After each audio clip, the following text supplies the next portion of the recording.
आदमी कैसे मरता है? जानबूझ के अज्ञान के कारण ही मरता है। अज्ञान प्रकट हो गया। अज्ञान आया कैसे? तो पहले क्रोध प्रकट हुआ, क्रोध से पहले अपमान प्रकट हुआ, अपमान से पहले सम्मान प्रकट हुआ। सम्मान और झट से अपमान हो गया। किसी ने कुछ बोल दिया घर में, सहन नहीं हुआ, आग लग गई शरीर में। अरे मूर्ख, कभी कभी बड़े बड़े अपमान हो जाते हैं। उन अपमानों का मतलब मरना नहीं है, उन अपमानों का मतलब होता है तप करना है, सहन करना है। तप्याम भूत यस्य कृतम जागृति तथात्मनः। भगवान शिव जी का भी अपमान हुआ। भगवान शिव जी मरने के लिए नहीं गए, हिमालय चले गए तप करने के लिए। न दुनियादारी रहेगी और न ही मान सम्मान का कोई फर्क पड़ेगा। धर्म युक्तम तदम मूलम, भागवत के अनुसार होना चाहिए कर्म। गुरु मानते हो ना, गुरु बचपन से किया है ना, सेवा करते हो ना, तो फिर गुरु आज्ञा से अलग हट के काम कर लिया तो उसका परिणाम नरक होगा, दुख होगा, क्लेश होगा। जिनके जीवन में गुरु नहीं है वो कुछ भी करे, उसका इलाज जब होगा तब होगा। पर गुरु करके ज्ञान लेकर अज्ञान के काम करें तो गुरु भी बेचारे पाप में पड़ते हैं, दुख में पड़ते हैं महाराज। पहले ज्ञान ले लिया फिर अज्ञान कर रहे हैं।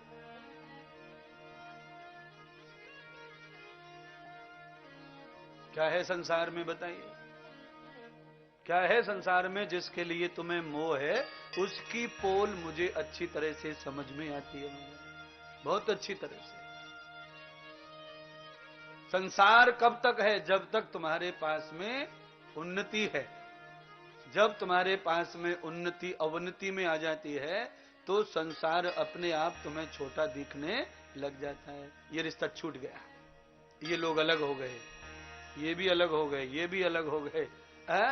और एक बार बढ़ने लगो, जो अपना नहीं है वो भी अपने खाने में आ जाता है। एक बार बढ़ो बढ़ो बढ़ो, जो नहीं है वो अपने खाने में आ जाता है।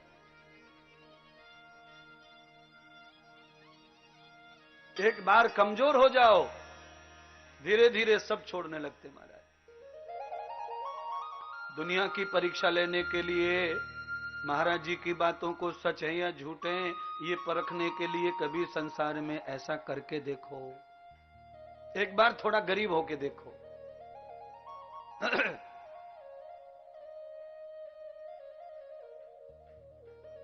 करके देखने में क्या है, सबकी परीक्षा हो जाएगी। है समगति पुरुषम दधाम। एक ब्रह्मचारी था। ब्रह्मचारी का मतलब है कुमारा लड़का, अविवाहित, गुरु बना रखा था उसने। गुरु जी के ही पास रहता था। एक दिन अचानक क्या हो गया, गुरु जी के पास में गया और आज्ञा मांगने लगा, गुरु जी मैं जा रहा हूं। गुरु जी ने कहा क्यों? तो कहा गुरु जी मेरी सगाई है कल।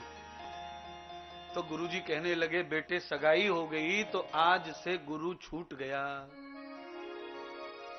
सगाई हो गई धूमधाम से, पेड़ा बेड़ा लेके फिर गुरु जी के पास आ गया। 6-7 महीने का मुहूर्त निकला ब्याह का। तब तक क्या करना, तो चलो गुरु जी के पास रोटी फाड़ेंगे। तो गुरु जी के पास आए, 5-6 महीने रहा। फिर उसने कहा गुरु जी मैं जा रहा हूं घर। क्यों? कहा कि महाराज परसों मेरा विवाह है। तो गुरु जी ने कहा अब मां बाप भी छूट गए। 1 साल के बाद आया, बच्चा पैदा हो गया। गुरुजी को ढोक मरवाने आया, ये किसका है? कहा गुरुजी हमारा है। तो कहा बेटे अब तू भी छूट गया। तम गति भूतश्च योगम। समझ लो इस बात को। सगाई हो गई तो लड़का लड़की को अपने अलावा दुनिया का कोई भी चीज प्यारा लगता नहीं है। तब गुरुजी ने सही कहा कि हम छूट गए। आज से तू ध्यान भजन मंत्र तंत्र सब छोड़ देगा, क्योंकि अब ये मोबाइल तुझे कुछ नहीं करने देगा रात भर दिन भर। और शादी हो गई तो समझ लो मां बाप छूट गए। कन्या के तो छूट ही जाते, वो तो पति के घर आ जाती है। पति के इसलिए छूट जाते हैं क्योंकि वो नई दुल्हन को खुश करने के चक्कर में घर में किसी को और को ध्यान देता नहीं है। तो गुरुजी ने यह भी सही कहा। बाद में जब बच्चा पैदा हुआ तब गुरुजी ने कहा बेटे अब तू खुद छूट गया खुद से। क्यों गुरुजी? तो कहा अब दिन और रात तू अपने बच्चे के लिए जिएगा, उसके लिए कमाएगा, उसके लिए मरेगा, तेरे लिए अब कुछ नहीं है। औलाद हो गई तो तू तेरे लिए भी नहीं बचा। बड़ा हो गया बच्चा, गुरुजी की हर बात सच्ची लगने लगी। 2-4 साल बाद जब पत्नी के गालों के ऊपर यहां पे सफेद से 4-5 बाल आए तो प्यार सा कम हो गया पति पत्नी में आपस में। और जब कम हो गया तो बच्चा बड़ा हो गया, और बच्चा बड़ा हो गया तो वैसे भी कम हो जाता है, थोड़ा निभाना पड़ता है, घर में बच्चों को देखना पड़ता है। तब उसे लगा कि भाई गुरुजी ने जो कहा वही सही है, सब खत्म हो गया, पत्नी है सब है पर आनंद चला गया, मजा नहीं बचा, अच्छे काम में मन ही नहीं लगता, फालतू काम में दिमाग लगा रहता है। रोते रोते गुरुजी के पास आया, गुरुजी संसार में चित्त नहीं लगता, कुछ अच्छा नहीं लगता, क्या करें? तो कहा तुझे बता किस किस पे प्यार है, किस किस पे भरोसा है? तो कहा माँ बाप पे भी प्यार है, पत्नी पर भी प्यार है, बेटा पर भी प्यार है, ससुराल वाले भी खूब चाहते हैं, सब चाहते हैं। तो गुरुजी ने कहा सुन, ये तू जो कह रहा है ये पूरा झूठ है, तुझे कोई चाहता नहीं है। गुरुजी नहीं ना, चाहते हैं गुरुजी। मैं जब भी जाता हूं सासू माँ पैकेट देती है 500 रुपए का, और मैं कुछ नहीं करता। मैं जब भी जाता हूं मेरे साले लोग पैर छूते, मानते हैं मुझे। गुरुजी कहते हैं बिल्कुल भी नहीं मानते। चेला कहता है मानते हैं। बीवी तो खाना नहीं खाती मेरे बगैर, मानती है वो। बच्चा तो दिन भर पप्पा पप्पा करता रहता है, वो मानते हैं। गुरुजी कह रहे नहीं मानते। दोनों में जिद हो गई। तब गुरुजी ने कहा बचपन में मैंने तुझे जो योग सिखाया था, तू श्वास रोक लेता था घंटों तक, वो भूल गया कि आता है ज्ञान? तो गुरुजी है बोलते ज्ञान। तो ऐसा कर ले कि श्वास रोकने वाला जो मैंने तुझे ज्ञान दिया था घर पे थोड़ी देर रोक के दिखा, मैं आता हूं, परीक्षा हो जाएगी। श्वास रोक के तू गिर जाना, जमीन पे सो जाना, सब लोग सोचेंगे मर गया मर गया, तब तक मैं आ जाऊंगा और ये जो मैं बता रहा हूं वो बात करेंगे, देखते हैं फिर क्या होता है। घर जाकर के उसने सबकी परीक्षा लेने के लिए गुरुजी का बचपन का ज्ञान प्राणायाम किया और श्वास रोक ली। माना श्वास रोक ली और धरती पे गिर गया। पहले पत्नी दौड़ी, क्या हुआ क्या हुआ? फिर सासू को आवाज लगाई, माता जी तुम्हारे लल्ला गए गए गए। पप्पा पप्पा करके बालक आया, बहन भैया भैया करके आई, ससुराल वाले जमैया जमैया करके आए, सब रोने लगे। इतनी देर में महात्मा जी भी, महात्मा जी आ गए। महात्मा जी ने कहा क्या हुआ क्या हुआ? अरे गुरुजी बर्बाद हो, अरे गुरुजी, अब गुरुजी कुछ करो, आप ही कुछ कर सकते हो गुरुजी, आपके हाथ में सब है, आप तो भगवान है हमारे, आप बचा लो। गुरुजी ने कहा रो मत, रुको मुझे देखने दो पहले। गुरुजी ने टोटका किया, झूठा कूटा, पहले से ही षड्यंत्र किया था, उसको बता रखा था मैं ये सब करूंगा लीला। गुरुजी ने कहा चांदी का कटोरा लाओ, गाय का दूध लाओ भर के। गुरुजी का दूध और कटोरा आ गया। गुरुजी ने कटोरे में दूध डाल करके छोरे के ऊपर ढोंग किया।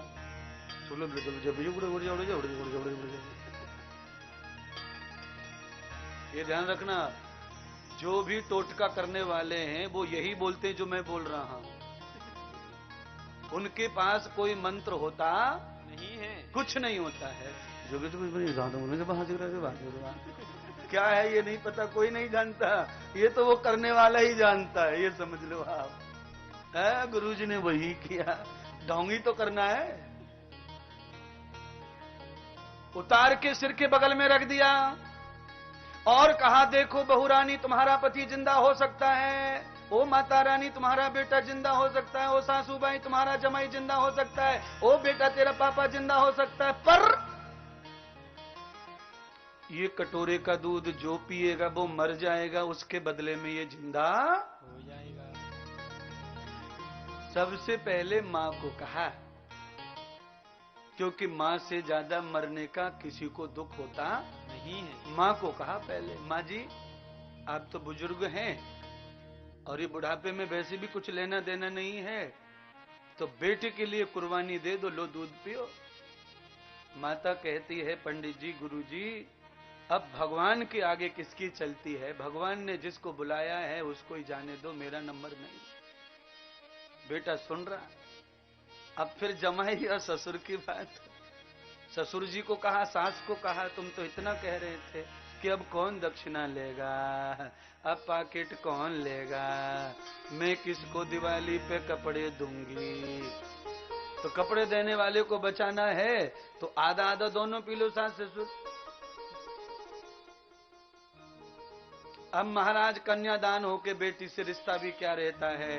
कुछ नहीं, ये तो सब झूठे संसार की बातें। इसलिए जो भगवान की इच्छा पूरी करे।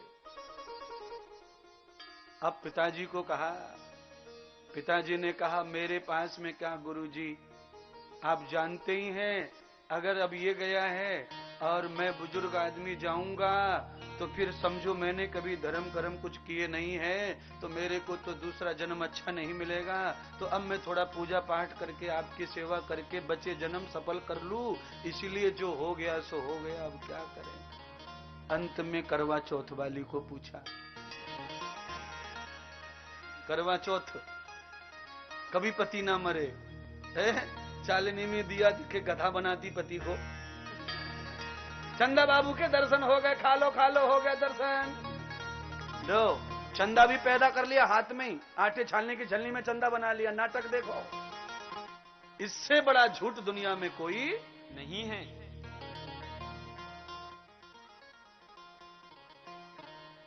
अरे 9 बज गए, चंद्रमा तो निकला नहीं, पेट में चूहे कूद रहे, क्या करें। इतने में पड़ोसी आ गई, तू सुन तो सही, मैं तुझे दिखा देती छलनी में दिया, तू मुझे दिखा देना, हो गया चंदा बाबू। जितना धोखा हो रहा है करवा चौथ में, उतना धोखा तुम्हारे सुहाग में पक्का होगा। इसीलिए कोई चौथ बोत करने की जरूरत नहीं है।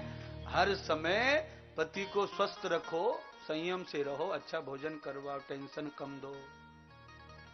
हाँ बोलिए, पहले काट दो तलवार से, बाद में पट्टी करवाओ, क्या फायदा इसका? काटो ही मत।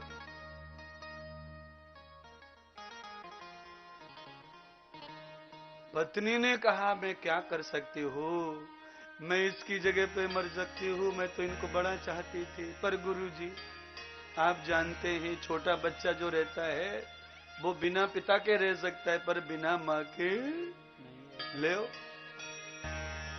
मरना भी चाहती है और आइडिया जोरदार है बच्चे का। और ये तो समाज में सब कहते ही हैं कि बच्चे को माँ चाहिए, बाप के बगैर चल जाता है, पर माँ के बगैर तो फिट बैठ गया उसका, कैंसल। अब गुरुजी ने कहा चलो ठीक है, हम इसके गुरु हैं, गुरु तो वफादार होते ही हैं, कोई नहीं चाहता, कोई नहीं चाहता, अब कैसे होगा, क्या होगा? तो गुरुजी ने कहा चलो हम पी लेते हैं। इतनी देर में अगल बगल के जितने लोग खड़े थे दुखी, बहू बेटा सास ससुर, वो सब गुरुजी की, अरे महाराज आप लोग तो महान होते ही हैं, आप तो सबके लिए ही मरते हैं, आपसे बढ़कर कौन है दुनिया में, आपसे ज्यादा कौन किसी के लिए कर सकता है, इसीलिए तो आपकी पूजा हो रही है, फलाना ढिकाना। गुरुजी को मालूम था ये दूध तो वैसा ही है, ढोंग है, सुर्र करके पी गए और फुर्र करके उठा लिया चेले को। तब गुरुजी ने कहा चेला अब बता दे कौन है तेरा। बहू जमाई सासू मम्मी कक्कू कक्का सब गड़बड़ हो गए, कोई किसी के लिए संसार में प्राण देता नहीं है। ये सब झूठी बातें हैं, ये तो समाज ना होवे, खाली पति पत्नी दो ही हों, एक मर जाए तो रोने वाली नहीं है वो, न वो उसके लिए, पर अब 10-20-50 लोग समाज के पहचान के हैं, इसलिए थोड़ा बहुत तो ढोंग करना ही पड़ता है। ढोंग का मतलब होता है अपने सुख के लिए रोना पड़ता है, सुख तो एक दूसरे से प्राप्त होता ही है। ये संसार है भाई साहब। ये पार्वती जी को भगवान शिव जी ने बताया, हे पार्वती सत हरि भजन जगत सब सपना। मम्मी भी नहीं अपनी, पापा भी नहीं अपना, सब पराये हो गए। कब? जब दूध का कटोरा पीने का नंबर आया। इसलिए हे पार्वती भगवान ही अपने हैं। सतगुरु ऐसा जानिए कल्प वृक्ष की डाल, आहा हा पार्वती, सदगुरु कल्प वृक्ष है, उस पे से जो चाहे सो फल प्राप्त कर लो। कल्प वृक्ष का मतलब है संपूर्ण कामनाओं के फल को देने वाला। आपके क्या दिल दिमाग में है वो मिल जाएगा आपको। शरणागति करो, उनकी आज्ञा का पालन तो करो। पर कितनी भी आज्ञा में रह लो संसार की, पर यहां पर इच्छाएं कभी पूरी होने वाली नहीं। हाँ, कितने दिन से, कितने सालों से महिला समझा रही है मत पियो मत पियो मत पियो, पर नहीं सुनता। महिला को यूज कर लेता है पर मानता बिल्कुल नहीं है उसको। पर महिला भी क्या करे, अब मजबूरी है संसार की, झूठे संसार को निभा रही है, इसलिए कपड़े धो रही है, निला रही है, खिला रही है, सुन रही है, सेवा कर रही है, पर वो सुधरने वाला नहीं, झेल रही है। झूठा संसार है।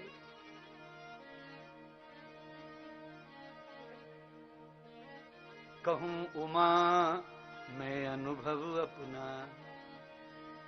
पार्वती जी को कथा सुना रहे हैं भगवान शिव। तम गति पुरुषम यथा वृक्षौ तद पुरुषम मेधा। क्या मालूम था भगवान शिव जी को कि जिस वृक्ष के नीचे कथा चल रही है उसी वृक्ष की एक डाल पर तोती ने अंडे को जन्म दिया है। अंडे में मानो मनुष्य पल रहा है। कमाल की बात। अभी मैंने थोड़ी देर पहले जब प्रारंभ किया था प्रवचन को, तब मैंने क्या कहा था, मनुष्यों की जनसंख्या क्यों बढ़ रही है, और वो भी पाप के साथ, अच्छाई के साथ नहीं। जिसने जन्म लिया है वो बड़ा होके पापी कर रहा है, झूठी बोल रहा है, गलत कर रहा है। क्यों? तो मैंने कहा जितने भी कसाई खाने में पशु जानवर काटे जा रहे हैं ये सब मनुष्य बन के ही आ रहे हैं, क्योंकि मनुष्य के लिए काटा जा रहा है इनको। जिसके लिए समर्पित किया जाता है वो वही बन के पैदा होता है।